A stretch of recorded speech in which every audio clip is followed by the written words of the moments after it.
The 13th Mega Marathon Manipur 2019 began at Khuman Lampak this morning.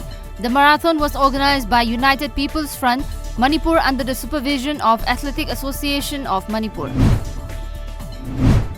A Second World War bomb was unearthed yesterday at Moray under Technopole district. The bomb was recovered during a renovation work along Imphal-Moray Road. The bomb was later recovered by a team of Technopole police and CID technicals.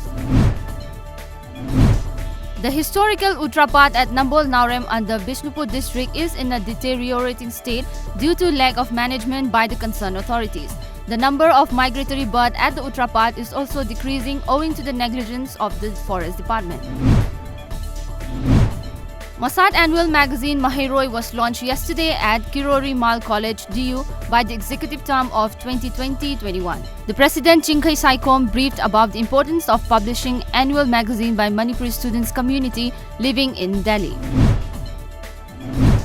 As a part of the ongoing drive against illegal poppy plantation, a combined team of Technopole District, 8th Manipur Rifles and Narcotics and Affairs of Border NAB destroyed about 25 acres of illegal poppy plantation on hill range of Machi village yesterday.